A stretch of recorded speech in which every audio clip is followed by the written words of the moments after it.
Is there a secret Jewish history behind Valentine's Day?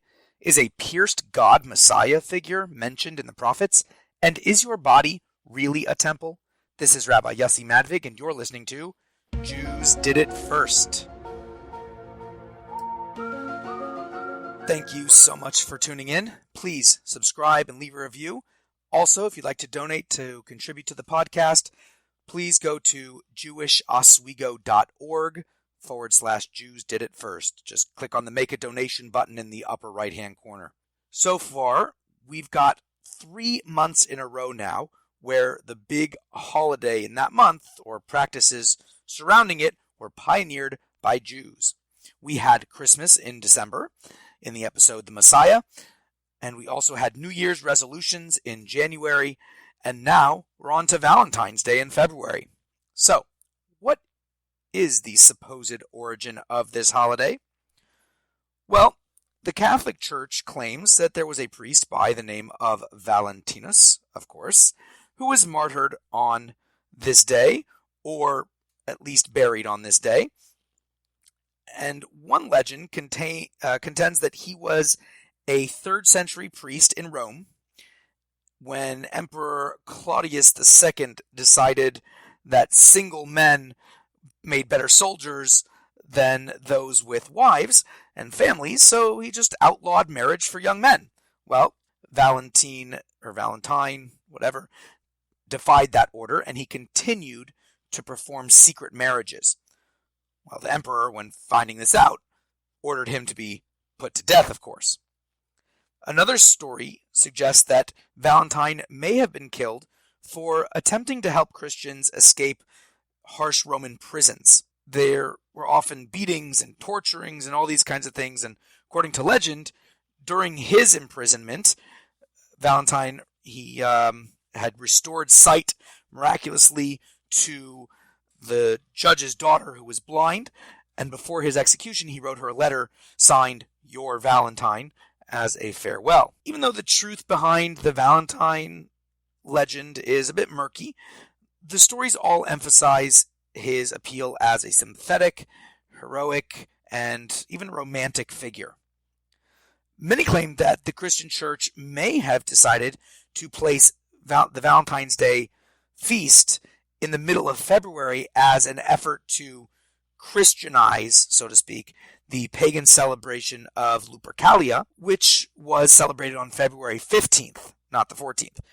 Well, Lupercalia was a fertility festival, which I'm sure included a lot of very interesting activities, and it was dedicated to Faunus, the Roman god of agriculture, as well as the founders of Rome, Romulus and Remus. To begin the festival, members of the Luperci, I guess, which was an order of Roman priests, would gather at a sacred cave where the infants Romulus and Remus, who were the founders of Rome, were believed to have been cared for by this wolf known as a lupa. And the priest would sacrifice a goat for fertility and a dog for purification. Then they'd take the goat's hide and make it into strips and dip that into like a sacrificial blood and take it to the streets, and they would slap the women as well as the crops in the fields with this goat hide dipped in blood. So it's interesting. The women weren't necessarily afraid of this. They didn't think this was too awkward. In fact, the Roman women wanted to be touched by these hides because it was believed they would make them more fertile in the coming year. Well, later in the day, according to the way this legend goes, then all the young women in the city would place their names in a big giant urn, and the city's bachelors would choose a name and become paired for that year with whatever woman they chose, whoever name they chose. And a lot of those matches ended up in marriage. Well, Lupercalia survived the initial rise of Christianity, but eventually it was outlawed by Pope, I'm not sure how to say this, Gelasius maybe? He felt it was a little too unchristian. That was towards the end of the 5th century, and then he declared February 14th Valentine's Day. But of course, as we shall see, Jews did it first. The Medrash and the Gemara tells the origin of the Jewish Valentine's Day as a special joyous day, and it offers several explanations. I've explained what the Medrash is and the Gemara or the Talmud in previous episodes. I'm not going to really get into that right now. If you're really that interested, you could Google it. Well, 4 of the reasons are pretty innocuous and don't have too much to do with our immediate discussion of the day, having a day of love and relationships, but they're worth mentioning because it establishes the day that the Jews have as their, quote unquote Valentine's Day, establishes that as a special day. So those are, number 1, several months after the people of Israel were freed from slavery, there was the incident with the spies, where they basically said they didn't want to go into the land, they were afraid, there were giants and so on, and they basically slandered the land to the Jewish people, making them sort of rebel a little bit against Moses and Aaron and God, essentially. So God decreed that entire generation would actually die out in the desert, and that their children would enter the land instead of them. That's why you had the 40 years of wandering in the desert. This whole story is recounted in Numbers, chapters 13 and 14. Well, after 40 years of wandering through the wilderness, really it was 38 years, I believe, after the spies, but whatever, then the dying finally ended, and a new generation of Jews was ready to go into the Holy Land. The day that the dying ended was the 15th of the month of Av, and that was in the year 2487 on the Jewish calendar, which corresponds to around 1274 BCE. And as long as there were members of the generation that was destined to die, as long as they were still alive, then God also didn't communicate with Moses in the same affectionate manner as he used to. And as soon as the last of those men died, God once again began communicating in a very friendly manner with Moses. That was another celebratory aspect of aside from just the fact that people stopped dying, which is already a good thing. You wake up in the morning and there's no more dead people. Yay. Second reason is that when the land was being divided, second reason is that when you had the land of Israel divided into the 2 kingdoms, where you had, after King Solomon had passed away, you had the northern 10 tribes and then the southern tribes, which was supposedly the true and official continuation of the Davidic line. So then you had the ruler of the breakaway kingdom was Jeroboam, or Yerovam, ben Nevat. That was his name. This was in the beginning of the 8th century BCE, and he was the ruler of the northern kingdom, and he had set up roadblocks to prevent citizens from making their way to Jerusalem, because you have to go 3 times a year for the pilgrimage, to go for the holidays, for Passover, for Shavuot, the Festival of Weeks, as well as Sukkot, the Festival of Booths or Tabernacles. And that was obviously in the southern kingdom. Jerusalem was in the southern kingdom of Judah, of Yehuda. And he wouldn't allow people to go. And those roadblocks were finally removed more than 200 years later by Hoshea ben Elah, who was the last king of the northern kingdom. And that happened on the 15th of Av. Again, the month of Av is a Hebrew month, the 15th of Av, and we're going to say when that is. It's in the summertime. We're going to get into that in just a minute. So that happened, again, at the beginning of the 6th century BCE, when it was finally taken off. A third reason was the fortress of Beitar was the last holdout of the Bar Kokhba rebellion. Bar Kokhba was a failed messiah, and there was a whole rebellion against the Roman Empire, and the last stronghold there was Beitar. And when that city fell on the 9th of Av, that was in the middle of the 2nd century CE, Bar Kokhba and many thousands of Jews were killed, and the Romans massacred the survivors of the battle with tremendous amount of cruelty, and they wouldn't even allow the Jews to bury the dead. Well, when the dead of Beitar were finally brought to burial, it was the 15th of Av, about about a decade and a half later, about 15 years later, again, the 15th of Av, around 148 CE. And actually, an additional blessing was even added to the grace after meals. If anyone's familiar with the Jewish tradition of benching, of Birkat Hamazon, we say the grace after meals, there's four blessings, and the final fourth blessing was actually added at this time because it was such a tremendously happy occasion. The final non-love related thing having to do with the 15th of Av was when the Holy Temple stood in Jerusalem. There was the annual cutting of firewood for the altar, and that ended on the 15th of Av. 15th of Av is also called Tu B'Av. That's because the Hebrew letters that make up the number 15 could also spell the word tu, which doesn't really mean anything, just called Tu B'Av as a shortened version. So this was widely celebrated with a lot of feasting and rejoicing, which is usually the custom when a special religious event occurs. And it included also a ceremonial breaking of the axes. And so it was called the Day of the Breaking of the Axes. So those are the four kind of innocuous things that don't have to do with love and relationships that already established Tu B'Av, the 15th of Av, as a special day in Jewish history. Now there are three other reasons that are directly related to what Valentine's Day is all about. And those are, number one, in order to ensure that there was an orderly division of the land of Israel between the 12 tribes, there were restrictions that were placed on marriages between members of different tribes.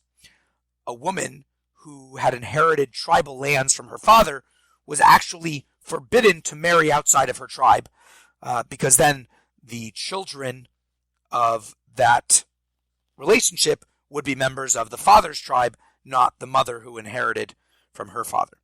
And that would cause a transfer of a portion of the land from one tribe to another by inheriting her estate. And this is recounted in Numbers 36. This ordinance was binding on the generation that conquered the land of Israel, and that was it.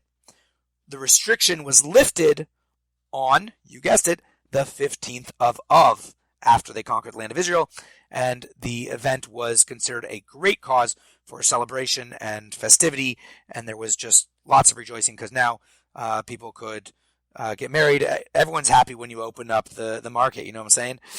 When you've got more options.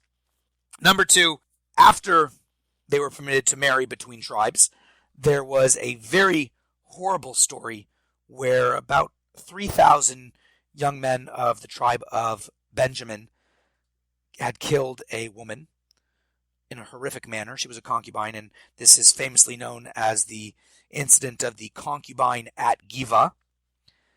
And they were actually, the entire tribe of Benjamin, because of this incident, was excommunicated from the Jewish people. It's a little known thing in Jewish history. Now, it doesn't mean they were no longer Jews, but they were prohibited, among other things, from marrying Jews of other tribes.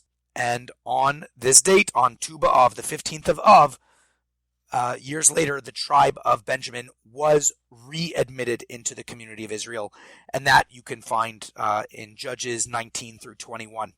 Finally, number three, and perhaps the most relevant event, and is somewhat a culmination of all of the others, is the way that this was all celebrated. How was this day celebrated?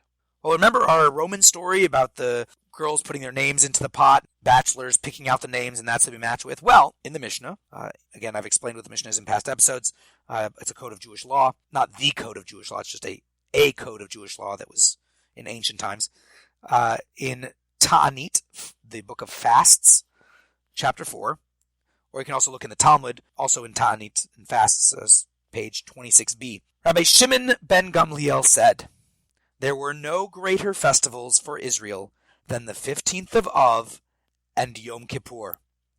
On these days, the daughters of Jerusalem would go out and dance in the vineyards. And what would they say? 'Young man, raise your eyes and see which you select for yourself as a wife.'" That's pretty serious. I mean, it's up there with Yom Kippur, the holiest day on the Jewish calendar. Jews apparently take our relationships very seriously. And they were wearing white. There's all sorts of things written about it, about this festival. They were out dancing and they were wearing white and they wouldn't wear anything too fancy, and people would borrow clothes from each other so that you wouldn't have rich people looking super nice and poor people looking pretty shabby. It's very beautiful. It was a very beautiful ceremony. You might be concerned, as I mentioned earlier, if you know something about the Jewish calendar, that the 15th of Av is in the summer, usually August or July, whereas Valentine's Day is in February, which is in the winter. So what's going on over here? Now, I could just say, hey, it doesn't really matter. The point is we did it first, and they came up with either independently or whatever a similar celebration at a different time of year, but it's still cool because Jews did it first. Dun dun dun dun dun dun. Great. But I actually found something incredibly interesting. It turns out that many parts of the Eastern Orthodox Church also celebrate Valentine's Day on July 6th and July 30th, the first date being in honor of the Roman bishop, whose name was, as you might have guessed, Valentine, and the later one, the July 30th, in honor of the martyr Valentine, who was the bishop of Interamna, which is modern-day Terni, which is in Italy, and that falls out right around the time where we already had a love holiday on the 15th of Av, right in July in the summertime. In fact, the February 14th date by the Roman Catholic Church was chosen for a couple of reasons. First, the Valentine of Rome was buried after his martyrdom on the 14th of February. And also, as I mentioned earlier, it conveniently fell out next to this pagan holiday of Lupercalia. But the origins of this day begin 1,000 years earlier because Jews did it first. And now, the counter-missionary. Okay, guys, this is it. The last counter-missionary segment, I think. Starting next week, we'll look at some controversial issues in Judaism. Actually, I'm not sure. What I think I might do is only make 2 segments and have the controversial issues be just part of the Jews Did It First segment, since it's basically, in that same vein. I'm not sure. I'm debating on it still. Plus, I'm not sure if time will really allow me to research both on a weekly basis, but we'll see how it goes. I was a bit hesitant to add this last counter-missionary segment for a couple of reasons. One, I'm worried it's a bit too confusing, and 2, I don't know how often it's really used, but when it is used, it can sound very convincing, so I feel it's important to discuss. The verse is Zechariah 12:10, and it reads like this: "And I will pour upon the house of David and upon the inhabitants of Jerusalem the spirit of grace and supplications, and they shall look upon me whom they have pierced, and they shall mourn for him as one mourns for his only son, and shall be in bitterness for him as one that is in bitterness for his firstborn." Sounds pretty good, no? Missionaries love it whenever the Bible says pierced, so it's really great. In fact, we'll see the Christian Bible itself uses this verse. But let's also take a quick look at verses 11 and 12, which are the ones that follow it. 11 says, "In that day there will be a great mourning in Jerusalem, like the mourning of Hadad-rimon in the plain of Megiddo." And verse 12 says, "And the land will mourn, every family by itself, the family of the house of David by itself, and their wives by themselves, the family of the house of Nathan by itself, and their wives by themselves." A lot of mourning going on, very sad time. The missionary reading of this passage is a little problematic. You noticed probably, hopefully you did, in verse 10, that the words me, and then switching to him, right? They will look upon me, and they will mourn him, makes it quite obvious that we have 2 different subjects. And the writer of the book of John acknowledges this, and he actually renders the passage differently. He says they will look upon him whom they have pierced. Now, this mistranslation of Zechariah in and of itself demonstrates that we have a problem. To interpret this passage at some future time, right? The Jewish people shall look to me, meaning God or Jesus in the Christian missionary context, whom they, the Jewish people, have pierced, doesn't even seem to be what John had in mind. That's not how he used it. It's important to note that according to John, the book of John, Zechariah's prophecy was fulfilled at the time that the Roman soldiers pierced the side of Jesus when he's up on the cross. It says over there in John 19, I think 36, right? It says, "For these things came to pass that the scripture might be fulfilled," referring to this verse. He quotes this verse. So John actually saw the two different subjects of Zechariah's passage as the Roman soldiers and Jesus. They, the Roman soldiers, shall look upon him, Jesus, whom they, the Roman soldiers, have pierced. Which doesn't seem to be in the context of what's going on in the passage in Zechariah. As we saw, it's the Jewish people over there mourning in the house of David and so on. There is an additional problem in this passage. The Hebrew phrase et asher is not found very often in the Bible. When it does occur, the phrase is rendered as concerning whom or concerning that, but never as whom. It's never the subject itself. It's about the subject. And you can see this by reading the Hebrew of the original. If you look in Ezekiel 36, verse 27, it's also interesting to note that the Septuagint also does not translate et asher as whom. A better translation of Zechariah 12:10 shouldn't be "they will look on me whom they have pierced," but "they will look to me concerning whom they have pierced," or about who was pierced, and they will mourn for him. That makes it consistent with the two subjects. By reviewing the context, we also understand whom this passage is even speaking about. If you start at the beginning of Zechariah, remember we just parachuted down into the middle of chapter 12, verse 10.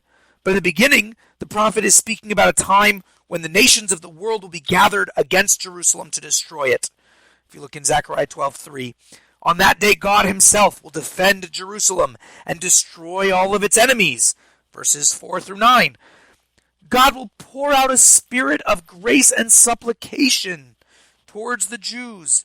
Grace is requested from God, and supplication is directed to God. And this new spirit will motivate the Jewish nation to look towards God concerning those Jews, the collective Jewish martyrs, those who were pierced, right? And we've seen many examples of Jews being referred to as a single individual. So the fact that it says concerning whom, in the singular, that's not a big deal. Look at Hosea 11:1, various places in Exodus, in Isaiah, all over the place. So concerning those Jews who have been killed in battle prior to God's divine intervention in fighting our enemies. All of the inhabitants of Jerusalem will mourn. This has obviously not yet been fulfilled, either now or with the Roman soldiers looking at Jesus. This understanding is even validated by the scriptural description that this mourning in Jerusalem would be like the mourning of Hadad Rimon in the valley of Megiddo. This is referring to the death of King Josiah, King Hoshea, who was killed in battle with Pharaoh Necho, which you can see in 2 Kings chapter 23, verse 29-30. And after his death, all of Judah and Jerusalem mourned for him. Look in 2 Chronicles chapter 35, verses 22-25. In the same way that the Jews mourned over King Josiah, who died in battle, so too will the Jewish people in the future mourn over those who were killed. I usually don't make my weekly Torah thought the same as my weekly email, but I really wanted to this time because I feel it's just such an important thing. If you want to sign up for the weekly email, by the way, it comes out every Sunday morning, and you can sign up for that at the website at jewishoswego.org.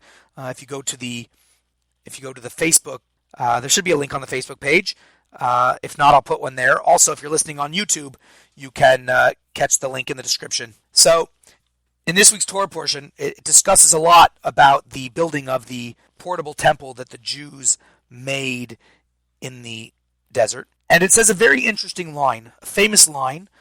It says, "V'asu li mikdash v'shochanti b'seicham." Make for me a mikdash, a holy dwelling, and I will dwell in you. And the reason this is very strange is we would expect that God would say, make for me a mikdash, and I will dwell in it. Right? It's a dwelling place for God. In fact, it says mikdash in the verse, but throughout the rest of the Torah, it's called a mishkan, and that comes from the word shochen, for God to dwell, the presence to dwell there. So we expect God to say, I will dwell in it. So what's this, I will dwell in you? And not only that, he says, b'seicham, I'll dwell in you, plural. We don't have such a thing in English, but maybe we do in the South. You'd say, I'll dwell in y'all. So what's going on over here? What is God talking about? The thing God is telling us is this. If you want godliness in this world, we all have complaints. The world doesn't run exactly the way we want it to. Things aren't the best that they could be. Well, guess whose fault that is? It's not God's. God made a world with us in it. We've got a job to do. Also, li mikdash. Make for God a dwelling place. Make for God a home in this world. V'shochanti b'seicham, I will dwell in you. I will dwell with you, every single person in their heart. That's where the temple is. Obviously, there's a physical temple in the structure, and it's not going out of the simple explanation of the verse. But in order to make this world a dwelling place for God, God has to be able to dwell within you. And when that happens, when you have brought yourself to the recognition that God is dwelling in you, and that God can act through you in this world, that is how we make a mikdash. That is how we make this world a place where God can live, not just within us, but have that be expressed outwards. So God dwelling in us, it's almost like it's a cause and an effect. Because God dwells in us, because our body is a resting place for God, we have tremendous power and ability to change the world for goodness. And when we are able to do that to the proper extent, then that will be expressed in an outward dimension, God dwelling in us, where we can see it and feel it tangibly with the coming of the Messiah, the Messianic era. It should happen very soon, hopefully before Shabbat. Thank you so much for listening. I'd love to keep in touch, so please feel free to continue the conversation on the Facebook page, Jews Did It First, or you can email me, rabbi@jewishoswego.org. I'm also on Twitter, at Oswego Rabbi, and I'd love to hear from you. Until next week, Shabbat Shalom.